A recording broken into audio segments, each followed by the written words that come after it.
Welcome to NSN news. నేను మీ PR.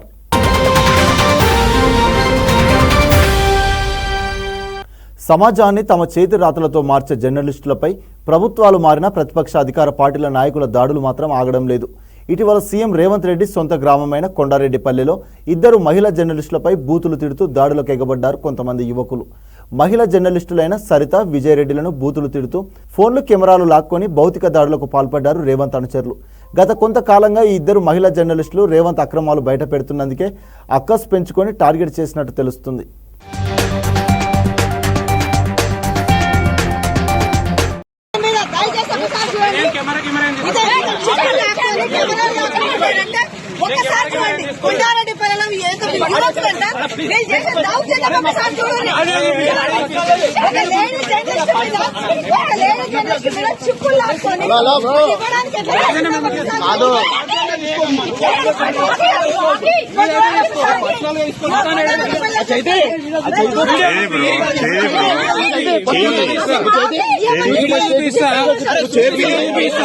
రైతు రుణమాఫీపై ప్రభుత్వం శ్వేతపత్రం విడుదల చేయాలని డిమాండ్ చేశారు బీఆర్ఎస్ నేత మాజీ మంత్రి హరీష్ రావు. రుణమాఫీ చేయకుండా సీఎం రైతులతో రణం చేస్తున్నారని ఆగ్రహం వ్యక్తం చేశారు ఆయన. రాష్ట్రంలో రుణమాఫీ కాని రైతులందరికీ రుణమాఫీ జరిగేంత వరకు అండగా ఉంటామన్నారు సిద్దిపేట ఎమ్మెల్యే హరీష్ రావు. అంతకు ముందుకు ఆయన యాదాద్రి లక్ష్మీ నరసింహస్వామిని దర్శించుకున్నారు. పాపం రేవంత్ రెడ్డి చేస్తే దేవుడు ప్రజలను శిక్షించవద్దని శ్రీ లక్ష్మీ నరసింహస్వామిని వేడుకున్నట్లు చెప్పారు. యాదగిరిగుట్ట హరిత టూరిజం హోటల్లో హరీష్ రావు మాట్లాడారు. అక్రమ కేసులతో రైతులను వేధిస్తున్నారని మండిపడ్డారు. పోలీసులు కూడా చట్టానికి లోబడి పనిచేయాలన్నారు. అసెంబ్లీ ఎన్నికల్లో రైతు రుణమాఫీ పేరుతో పార్లమెంట్ ఎన్నికల్లో సీఎం ప్రజలను ఓట్లు అడిగారన్నారు హరీష్.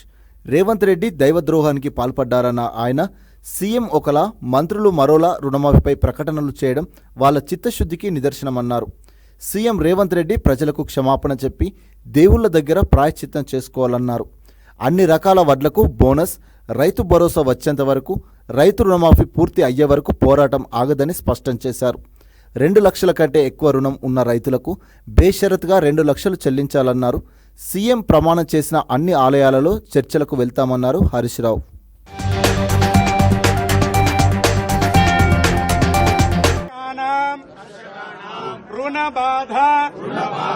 నివృత్తి విషయే తెలంగాణ రాష్ట్ర ముఖ్యమంత్రి శ్రీ యనుమల రేవంత్ రెడ్డి కృత అసత్య ప్రలాప పాప పరిహార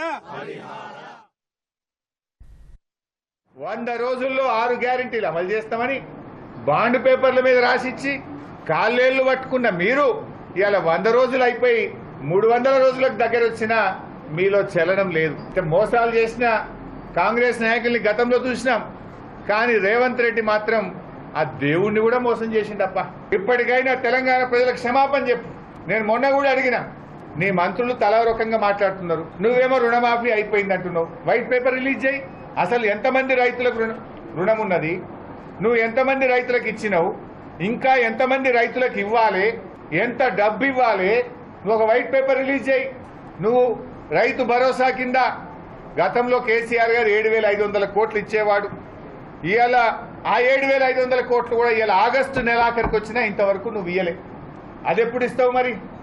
ఎంతో మంది చిన్న సన్నకారు రైతులు ఇవాళ అప్పులు చేసుకునే పరిస్థితి వచ్చింది. నిజంగా 2 లక్షల పైన ఉన్న వాళ్ళ మీద ఈ ప్రభుత్వానికి క్లారిటీ లేదు. నువ్వు ఇస్తాననే 2 లక్షలు ఇచ్చేయి. నువ్వు ఆ కట్టుమనే నిబంధన ఎందుకు పెడతా ఉన్నావు? కట్టుమనే నిబంధన పేరు మీద రైతులను మళ్ళీ 3 రూపాయలకు 4 రూపాయలకు బయట అప్పులు తెచ్చుకునే పరిస్థితి ఎందుకు కల్పిస్తా ఉన్నావు? నువ్వు మొత్తం కట్టమంటే ఆడికెళ్ళి కట్టాలి. వాళ్ళు రేషన్ కార్డు నిబంధన పెట్టి కోత పెట్టినావు, ఇన్కమ్ ట్యాక్స్ నిబంధన పెట్టి కోత పెట్టినావు. చిన్న ఉద్యోగులకు, ఆర్టీసీ కార్మికులు, సింగరేణి కార్మికులు, ఉపాధ్యాయులు, రిటైర్డ్ ఉద్యోగులకు కూడా ఆపినావు కదా. స్పీకర్కి ఇచ్చినావు, ఎమ్మెల్యేలకు ఇస్తున్నావు, కానీ ఆర్టీసీ సింగరేణి కార్మికులు ఏం పాపం చేసిందే? చిన్న చిన్న వాళ్ళని ఇబ్బంది పెడతావు, వాళ్ళకెందుకు రుణమాఫీ చేయవు?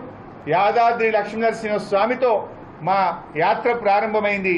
ఈ యాత్ర ఆయన ఎక్కడెక్కడ ప్రమాణం చేసిండో, ఆయన అన్ని దేవాలయాల మీద చేసిండు. మెదక్ చర్చి మీద చేసిండు, జహంగీర్ పీర్ దర్గా మీద కూడా చేసిండు. అన్ని చోట్ల పోతాం, అన్ని చోట్ల కూడా తప్పకుండా దేవుళ్ళని ప్రార్థిస్తాం. రుణమాఫీ చేయాలంటూ ఆందోళన చేస్తున్న బీఆర్ఎస్ నాయకులపై కాంగ్రెస్ నేతలు దాడి చేసిన ఘటన సూర్యాపేటలో చోటు చేసుకుంది.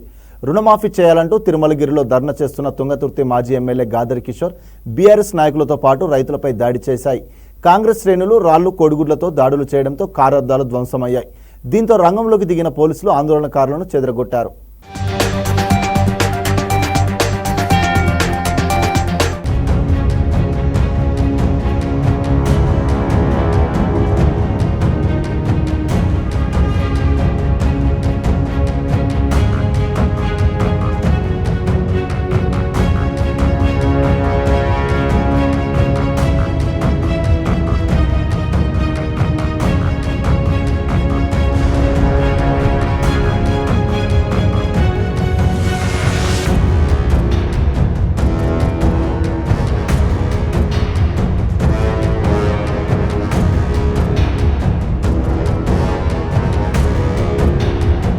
ఎస్సీ వర్గీకరణపై సుప్రీంకోర్టు ఇచ్చిన తీర్పును అమలు చేయాలని సీఎం రేవంత్ రెడ్డికి విజ్ఞప్తి చేశారు ఎంఆర్పీఎస్ వ్యవస్థాపక అధ్యక్షుడు మందకృష్ణ మాదిగ.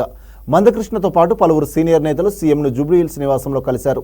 ఈ భేటీలో మంత్రి దామోదరం రాజనరసింహ, ప్రభుత్వ విప్ అడ్లూరి లక్ష్మణ్, ఎమ్మెల్యేలు వేముల వీరేశం, కవ్వంపల్లి సత్యనారాయణతో పాటు కాల యాదయ్య, లక్ష్మీకాంతారావు, మాజీ మంత్రి మోత్కుపల్లి నరసింహులు, మాజీ ఎంపీ పసునూరి దయాకర్లు ఉన్నారు.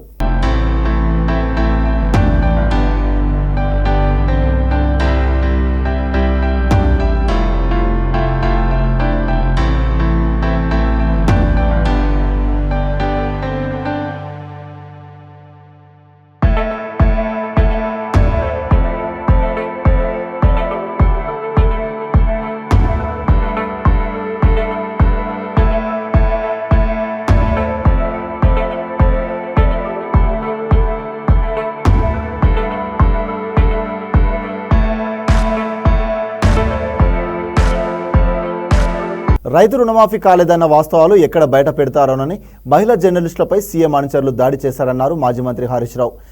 నిజాలు ప్రజల్లోకి తీసుకెళ్లేందుకు కొండారెడ్డిపల్లికి వెళ్లిన సరిత విజయరెడ్డిలపై దాడులు చేయడం ప్రభుత్వ నిరంకుశత్వానికి నిదర్శనమన్నారు. ఇందిరమ్మ పాలనగా పోజులు కొట్టే కాంగ్రెస్ పాలనలో మహిళా జర్నలిస్టులకే రక్షణ లేదన్నారు హరీష్. రుణమాఫీ సరిగా జరిగి ఉంటే సీఎంకు అంత భయమెందుకో నోరు విప్పాలన్నారు. విధి నిర్వహణలో ఉన్న జర్నలిస్టులపై దాడి చేయడం హేయమైన చర్యగా అభివర్ణించిన ఆయన కాంగ్రెస్ గుండాలపైన కేసులు నమోదు చేసి అరెస్టు చేయాలన్నారు.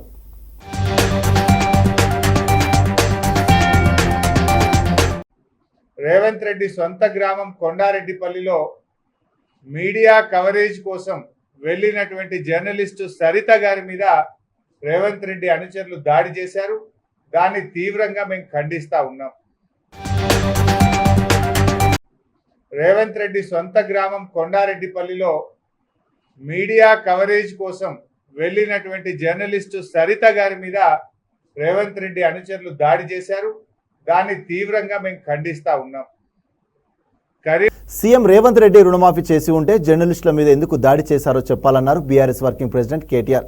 సీఎం సొంత ఊరైన కొండారెడ్డిపల్లికి వెళ్లిన ఇద్దరు మహిళా జర్నలిస్టులు సరిత విజయరెడ్డిలపై దాడి చేయడాన్ని ఆయన ఖండించారు. రుణమాఫీ గురించి అడిగేందుకు వెళ్లిన మహిళా జర్నలిస్టులను బురదలో తోసి దాడి చేయడం హేయమైన చర్యగా పేర్కొన్నారు. నిజంగా రుణమాఫీ చేసి ఉంటే జర్నలిస్టులపై ఎందుకు దాడి చేశారో చెప్పాలని డిమాండ్ చేశారు కేటీఆర్.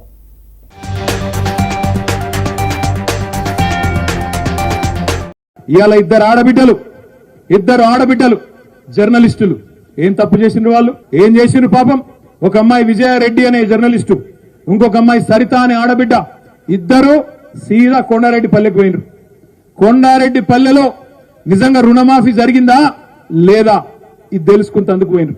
తెలుసుకుంటందుకు పోతే అక్కడ ఉండే కొంతమంది కాంగ్రెస్ గుండాలు వాళ్ళ మీద దాడి చేసి ఆడపిల్లలను కూడా చూడకుండా వాళ్ళను బురదల నూకేసి వాళ్ళను కొట్టి ఇక రకరకాలుగా అసభ్యంగా ప్రవర్తించి కొండారెడ్డిపల్లిలో ఇద్దరు ఆడబిడ్డలకు అవమానం చేసిండు.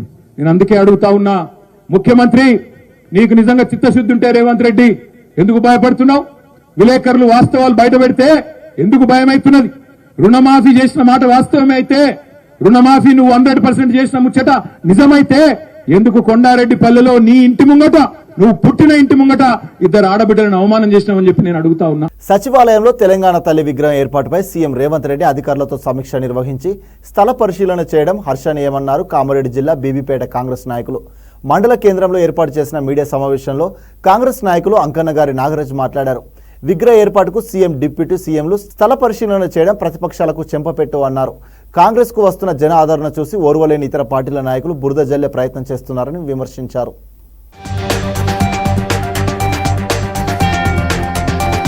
సచివాలయంలో తెలంగాణ తల్లి విగ్రహం ఏర్పాటు కోసం సమీక్ష నిర్వహించడం పట్ల గౌరవ ముఖ్యమంత్రి రేవంత్ రెడ్డి గారికి, ఉప ముఖ్యమంత్రి బట్టి విక్రమార్కి ధన్యవాదాలు తెలుపుతున్నాం. ఎందుకంటే కొన్ని ప్రతిపక్ష పార్టీలు తెలంగాణ తల్లి విగ్రహం లేదని, పెట్టరని ఎన్నో అపోహలకు గురి చేస్తూ బదనాం చేస్తున్నాయి. కానీ గౌరవనీయులు సీఎం రేవంత్ రెడ్డి గారు తానే స్వయంగా బట్టి విక్రమార్క, ఉప ముఖ్యమంత్రి బట్టి విక్రమార్కతో కలిసి తెలంగాణ డాక్టర్ బిఆర్ అంబేద్కర్ సచివాలయంలో స్వయంగా తిరిగి ఎక్కడ ప్రతిష్ఠిస్తే బాగుంటుందో అని స్వయంగా తిరిగి తెలంగాణ తల్లి విగ్రహాన్ని ప్రతిష్ఠించాలని, తెలంగాణ ప్రతిష్ఠింపజేసేలా అధికారులకు ఆదేశాలు ఇచ్చి మంచి డిజైన్ చేయాలని, సత్వరమే మనము నిర్మిద్దామని చెప్పడం పట్ల హర్షం వ్యక్తం చేస్తూ కొన్ని ప్రతిపక్ష పార్టీలు తెలంగాణ తల్లి విగ్రహాన్ని పెట్టడం లేదని మాట్లాడడం సమంజసం కాదు. తెలంగాణ కాంగ్రెస్ పార్టీ తెలంగాణ తల్లి విగ్రహం పట్ల నిబద్ధతతో సెక్రటరియట్లో తెలంగాణ తల్లి విగ్రహం పెడుతుందని ఈ సందర్భంగా తెలియజేస్తున్నాం. తల్లి విగ్రహాన్ని రూపొందించేందుకు అధికారులకు ఆదేశాలు ఇచ్చిన గౌరవనీయులు ముఖ్యమంత్రి రేవంత్ రెడ్డి గారికి, ఉప ముఖ్యమంత్రి బట్టి విక్రమార్క గారికి, మహమ్మద్ అలీ షబీర్ గారికి సందర్భంగా తెలంగాణ పక్షాన ధన్యవాదాలు తెలియజేస్తున్నాం. కామారెడ్డి 46వ ward councillor Koyalkar Kannayya ఆధ్వర్యంలో జిల్లా కాంగ్రెస్ యూత్ అధ్యక్షుడు మహమ్మద్ ఇలియాస్ జన్మదిన వేడుకలు ఘనంగా నిర్వహించారు.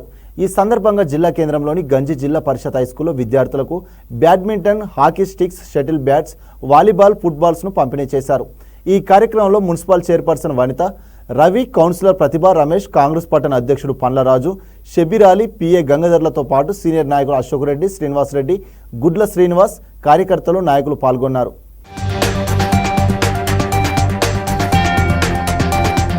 ఆటల్లో కూడా ముందుండాలి, ఆటల్లో ముందుంటేనే చదువుపై ఇంట్రెస్ట్ పిల్లలకు చదువుతో పాటు ఆటలలో కూడా ప్రావీణ్యం ఖచ్చితంగా ఆయన చేస్తాడని మేము అన్న మీద మాకు పూర్తి నమ్మకం ఉంది. ప్రిన్సిపల్ గారి ఉపాధ్యాయులు ఉన్నారు, వాళ్ళు ఎవ్వరు కూడా చెప్పేసి మీ భవిష్యత్తు మంచి గురించే కాబట్టి మీరు అన్యత వాళ్ళ మీద తప్పు అర్థం చేసుకోవద్దని నేను తెలియజేసుకుంటున్నాను. మన ప్రియతమ నాయకుడు షబీర్ అలీ గారి కుమారుడైన మహమ్మద్ ఇలియాస్ గారికి జన్మదిన శుభాకాంక్షలు. హ్యాపీ బర్త్డే టు ఇలియాస్ బాయ్. Say I love you.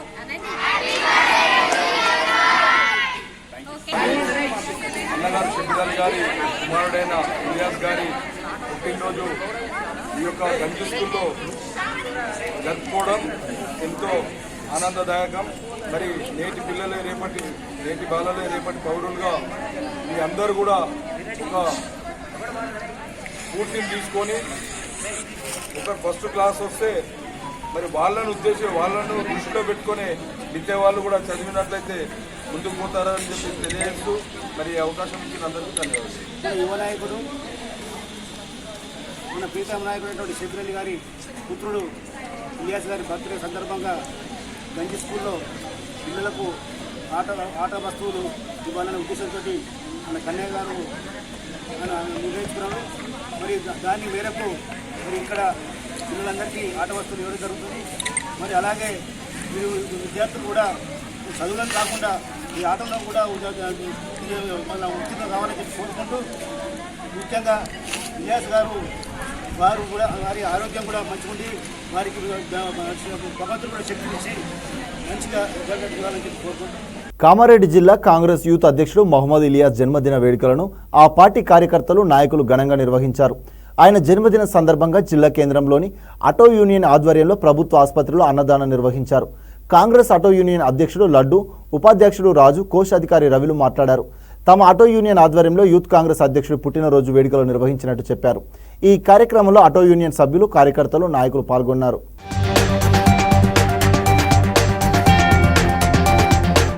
Mohammed Shabbir Ali తనయుడు ఇలియాస్ భాయ్ గారి పుట్టినరోజు సందర్భంగా మా ఆటో యూనియన్ నుంచి అన్నదాన కార్యక్రమం చేయడం జరిగింది గవర్నమెంట్ హాస్పిటల్. ఇలియాస్ అన్న గారు మరెన్నో పుట్టినరోజులు జరుపుకోవాలని కోరుకుంటున్నాము. కామారెడ్డి గవర్నమెంట్ ఏరియా హాస్పిటల్లో అన్నదాన ప్రోగ్రాం జరుగుతున్నది. ఎందుకనగా మొహమ్మద్ అలీ షబీర్ గారి కొడుకు ఇలియాస్ భాయ్ బర్త్డే సందర్భంగా గవర్నమెంట్ హాస్పిటల్లో అన్నదాన ప్రోగ్రాం జరుగుతున్నది. ఇది కాంగ్రెస్ ఆటో యూనియన్ లడ్డు ఆధ్వర్యంలో ప్రోగ్రాం జరుగుతున్నది. ఇలియాస్ భాయ్కి ఈరోజు మా ఆటో యూనియన్ తరఫున జన్మదిన శుభాకాంక్షలు. ఇలాంటి ఇలియాస్ భాయ్ ఇలాంటి పుట్టినరోజులు ఎన్నో జరుపుకోవాలని మా ఆటో యూనియన్ తరఫున కోరుకుంటున్నాం. తమకు ఎలాంటి సమాచారం లేకుండానే ఇతర ప్రాంతాలకు పోస్టింగ్లు ఇవ్వడాన్ని నిరసిస్తూ social welfare residential schools 317 GO బాధితులు నిరసనకు దిగారు. బేగంపేటలోని ప్రజాభవన్ ముందు ధర్నా నిర్వహించారు బాధిత టీచర్లు. ఇతర ప్రాంతాలకు పోస్టింగ్లు ఇవ్వడం వల్ల తాము స్థానికతను కోల్పోతున్నామని ఆవేదన వ్యక్తం చేశారు. సబ్ కమిటీ నిర్ణయం తీసుకోకుండానే సోషల్ వెల్ఫేర్ సెక్రటరీ ఉత్తర్వులు జారీ చేయడంపై మండిపడ్డారు. ఇప్పటికైనా ప్రభుత్వం స్పందించి సమస్యలు పరిష్కరించాలని వారు డిమాండ్ చేశారు.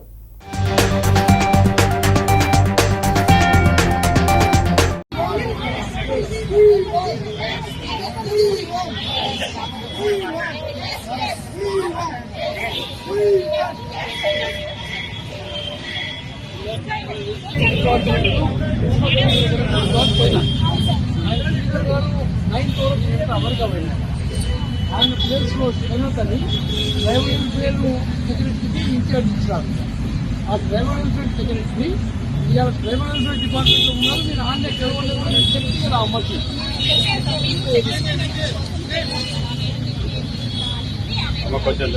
సార్ యాక్చువల్గా మాకు రిలీవింగ్ ఆర్డర్స్ ఇవ్వలేదు ఇప్పటి వరకు. మేము ఎక్కడైతే ఉన్నామో అదే స్థానంలో ఉన్నాము. ఈ రోజు జస్ట్ ఏం చేశారంటే డిస్లోకేట్ ఎవరైతే అయ్యారో వాళ్ళు జస్ట్ హెడ్ ఆఫీస్కి వచ్చి కౌన్సిలింగ్ అటెండ్ అవ్వమని ఇచ్చారు. కానీ అక్కడ కౌన్సిలింగ్ జరగలేదు.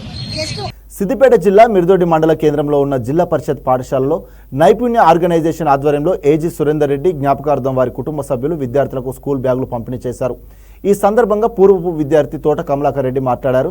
విద్యార్థులు కష్టపడి చదవాలన్న ఆయన సోషల్ మీడియాకు దూరంగా ఉండాలని సూచించారు. ప్రైవేట్ స్కూళ్లను తలదన్నేలా ప్రభుత్వ పాఠశాలలకు మంచి పేరు తీసుకురావాలన్నారు. చదువుకున్న స్కూల్ను కన్న ఊరును ఎప్పటికీ మరవద్దన్నారు. పాఠశాలలో మౌలిక సౌకర్యాల కల్పనకు తన వంతు కృషి చేస్తానని హామీనిచ్చారు. 10వ తరగతి ఫలితాల్లో ఉత్తమ ప్రతిభ కనబరిచిన విద్యార్థులకు నగదు ప్రోత్సాహం అందించనున్నట్టు చెప్పారు. ఈ కార్యక్రమంలో పాఠశాల ప్రిన్సిపల్ నైపుణ్య ఆర్గనైజేషన్ అధ్యక్షుడు ఐలయ్యతో పాటు గ్రామస్తులు కృష్ణయ్య, దారమల్లయ్య, స్వామి, లచ్చగౌడ్లు పాల్గొన్నారు. బ్యాగ్స్ ఏ విధంగా అయితే ఇచ్చినామో ఈ సంవత్సరం మన స్కూల్లో చదువుతున్నటువంటి 10th క్లాస్ విద్యార్థుల్లో ఎవరైతే ఉత్తమ ప్రతిభను కనబరిచి స్కూల్లో టాపర్గా నిలుస్తారో వారికి నగదు బహుమతిగా కూడా సురేందర్ రెడ్డి గారి కుటుంబం తరఫున వారు ఇవ్వడానికి చేయడం జరిగింది. ఎట్లాగో మనకు మార్చ్లో ఎగ్జామ్స్ ఉంటాయి కాబట్టి 10th క్లాస్లో వాళ్ళకు అంటే వాళ్ళ క్లాస్లో అనౌన్స్ చేయడం జరుగుతుంది. బట్ ఇక్కడ మన స్టాఫ్ అదేవిధంగా గ్రామ పెద్దలు మీడియా మిత్రులు ఉన్నారు కాబట్టి ఇక్కడ చెప్పడం జరుగుతుంది.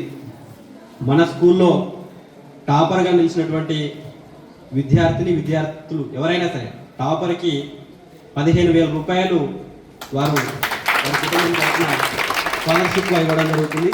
అదేవిధంగా సెకండ్ టాపర్కి 10,000 రూపాయలు, థర్డ్ టాపర్కి 5,000 రూపాయలు మన స్కూల్లో టాపర్గా వచ్చినటువంటి విద్యార్థులకు వారు స్కాలర్షిప్గా మన నైపుణ్య ఆర్గనైజేషన్ చేతుల మీదుగా అందించడం జరుగుతుంది. కాబట్టి మరొకసారి వారి కుటుంబ సభ్యులకు అందరికీ ధన్యవాదాలు తెలుపుతూ మీరు కూడా నెక్స్ట్ ఎట్లాగో ఈసారి 8th, 9th వాళ్ళు ఉన్నారు కాబట్టి నెక్స్ట్ ఇయర్ మీరు 10th వస్తారు కాబట్టి మీరు ఇప్పటి నుంచే పోటీ పడి ఆ స్కాలర్షిప్ను మీరే అందుకునే విధంగా పోటీ పడి చదవాలి విద్యార్థులందరూ కూడా. Thank you. ఇంతటితో ఈ వార్తలు సమాప్తం. మరిన్ని వార్తలతో మళ్ళీ కలుద్దాం. అంతవరకు చూస్తూనే ఉండండి NSN న్యూస్.